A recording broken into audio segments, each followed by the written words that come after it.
Police Department.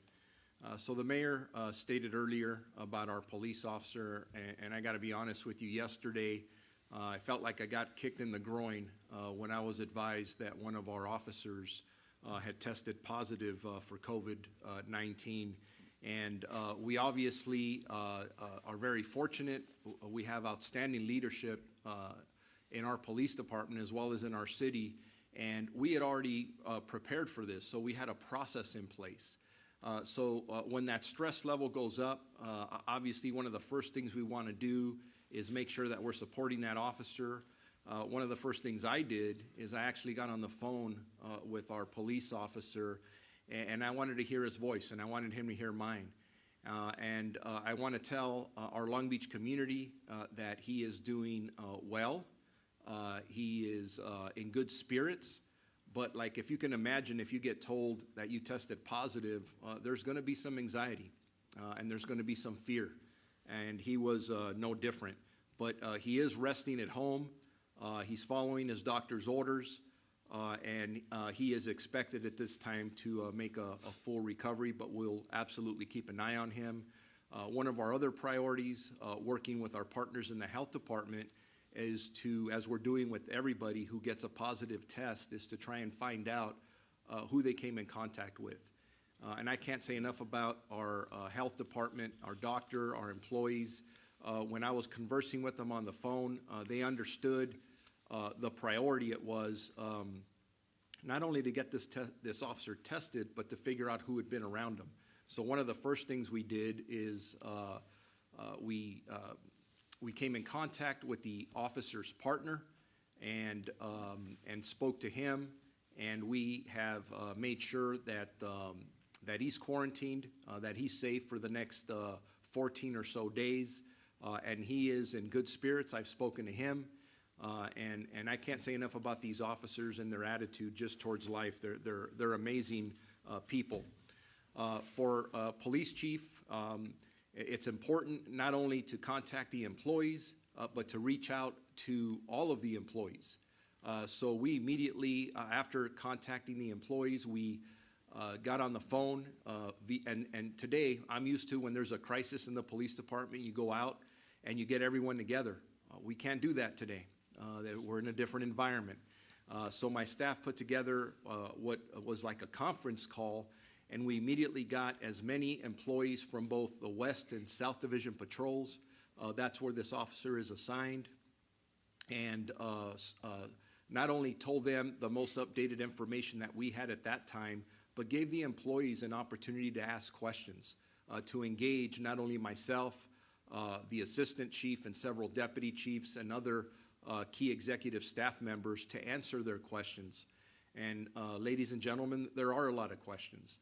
You have to remember that our police officers are coming to work every day. As we have given our community stay-home orders, our officers don't have an option. They are coming out. They have to be on the front lines. They have to serve our community in the time of need, understanding that there is the risk to their own safety, just like our firefighters and other essential employees are out there, but they come to work anyways. And but we talk to our employees. We're making sure that they're well. Their families are very concerned about them. So for us as a police department, we've made sure that for the last several weeks, even prior to this positive test, that we were ready for this, that we had plans in place. What would we do not only if our employees become infected, but some of our citizens? So we've gotten into extensive planning. And I got to tell you, I wake up at 3 in the morning trying to figure out what did we miss, because employee wellness and their health is a top priority to us. So we want to make sure we're not missing anything. And part of what we're doing, and I'll give you an example, I spent over an hour on a conference call with several major city police chiefs from around the country, and we're learning so much from each other.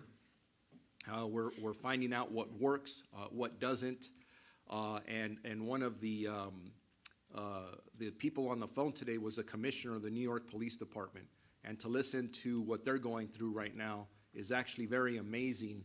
And it's something that we need to pay attention to, and we are, specifically from a police department perspective. And then just to wrap up my statements, and then I will be answering questions, is some of these changes or plans that we have had as a police department, we're looking at them every day. We're looking at, for example, our patrol officers. As they're in the field, how can we limit the contact that they have with our community members? How can we make sure that they are keeping that social distancing from each other, so that we try to impact that curve that everybody's talking about. So we are trying to split up our employees. We are, and to give you an example, when we're getting dispatches, if they're not an emergency dispatch that deals with a violent crime that's occurring at that time, we're giving the officers an opportunity to be able to call the person who called us on the phone and try and handle a dispatch either on the phone or have the citizen come out of their residence, trying to keep that 6-foot distance and trying to handle the calls the best that we can.